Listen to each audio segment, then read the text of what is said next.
Chapter 18. The fight continues. Thank you.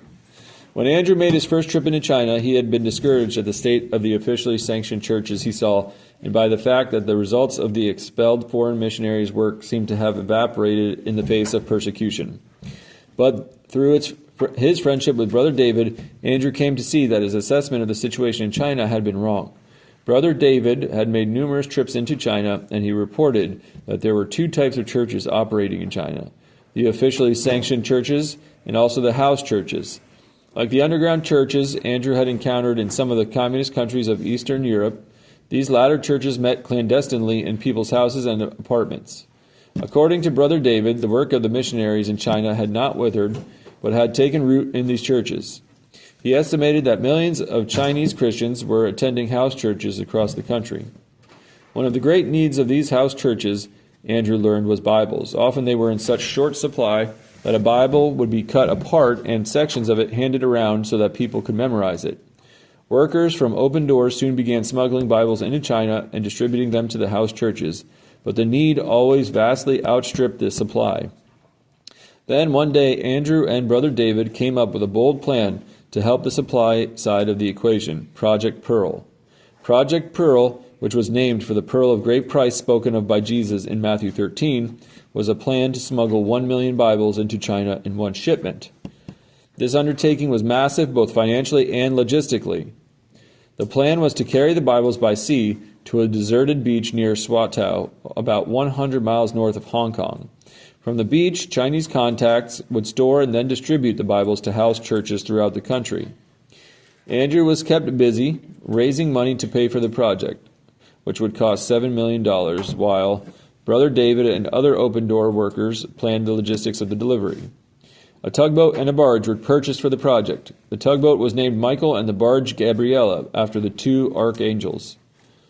The Bibles, packed into 232 one-ton watertight packages, were loaded onto the barge. Each package was roped to the next one. The plan was to float the packages ashore from the barge, using the rope to haul them ashore onto the beach. On the night of June 18, 1981, Operation Pearl got underway. Andrew was excited when word reached him that the operation had worked almost flawlessly. Under the cover of dark, at high tide off Swatow, the 232 packages of Bibles were dumped into the water. Two small boats then pulled the packages connected by the rope to shore, where 2,000 Chinese Christians were waiting to haul the Bibles in and carry them away. When almost all the Bibles had been pulled ashore, a group of soldiers on patrol happened along. The soldiers seized the remaining Bibles and tossed them back into the ocean. In all, it was estimated that about 10,000 Bibles, 1% of the total delivery, were thrown into the ocean by the soldiers. But Andrew was cheered to hear that the next day, all over Swatow, thousands of copies of black-covered Bibles were seen drying in the sun on the roofs of houses. Andrew was even more delighted with the operation when the word reached him several weeks later that all of the Bibles had been successfully delivered to house churches, some of which were thousands of miles away from the beach where the Bibles had been dropped off. By this time, many of the communist countries of Eastern Europe were beginning to allow more Christian freedoms. Yugoslavia now let Bibles enter the country legally, and in East Germany, Andrew was allowed to preach to crowds of up to 4,000 people. By 1985, the communist countries of Eastern Europe were becoming more open toward religious freedom. Much of this came about because of the efforts of Mikhail Gorbachev, the new leader of the Soviet Union.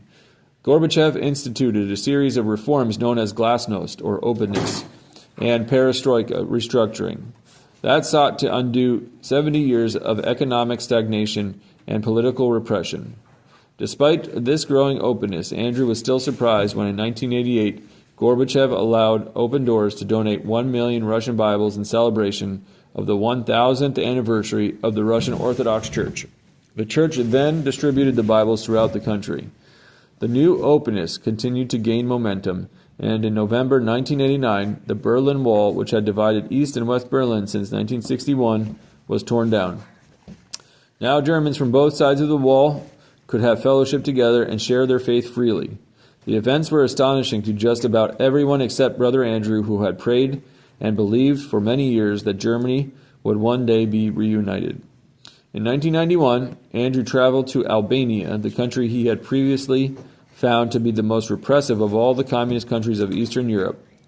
While there, he was allowed total freedom, and he preached to crowds totaling 8,000 people and openly distributed tens of thousands of copies of the Gospel of John and 7,000 New Testaments. That year, he also met with 12 Iranian pastors and their wives to find out how best to serve the Iranian Christians living under the grip of a fundamentalist Muslim government. Not long after the meeting, 2 of the pastors were imprisoned. They were subsequently released from jail and then mysteriously murdered. Andrew was saddened by the news, but he encouraged Christians everywhere to continue reaching out to Muslims. "We are not fighting the Muslims or the communists. We are fighting the devil," he reminded people wherever he went. That fight continues. In 1995, 67-year-old Brother Andrew stepped down from his role as president of Open Doors. His colleague and fellow Dutchman, Johan Compagnon, took his place as president, reaffirming the 3 aims that Andrew had established for the organization: to deliver Bibles by whatever means possible into countries where they have been banned or restricted, to train church leaders living in countries opposed to the gospel, and to support and encourage individual believers who are suffering for their faith. Whenever he can, Brother Andrew travels with Corey to visit and advise the tightly knit group of 350 workers who man the major offices of Open Doors in 17 countries around the world. These workers, along with an army of volunteers, smuggle 1 million Bibles a year into China and hundreds of thousands of copies of the Bible into other closed countries. In 2005, Open Doors celebrated its 50th anniversary. It was hard for Andrew to believe that 50 years had passed since he had sat on the street in Warsaw, Poland, and felt God speak to him from the verse in Revelation, chapter 3, "Awake and strengthen what remains and is on the point of death." In the 50 years since then, that is what Andrew had endeavored to do each day of his life. The year before 2004, Open Doors distributed 5 million Bibles and other Christian material to persecuted Christians. The organization also trained over 138,000 pastors and other church leaders. Today, the book God's Smuggler continues to be a strong seller. Over 12 million copies of the book are now in print in over 40 languages. Andrew often meets Christians in closed countries who have read a banned copy of the book in their own language. In his retirement years, Andrew concentrates his personal efforts on Muslim countries. He believes that Islam may be the biggest threat ever to Christians and their work around the world. His strategy is the same as it has always been: visiting Christians undergoing persecution, bringing them greetings from other Christians, and finding out what they need to strengthen them in their faith. "You have to be there," Andrew says, referring to Matthew 25. "You cannot give a person something to eat unless you are there. You cannot provide drink or clothes or visit the sick and imprisoned unless you are there." And being there is a message Andrew Vanderbilt has lived for over 50 years.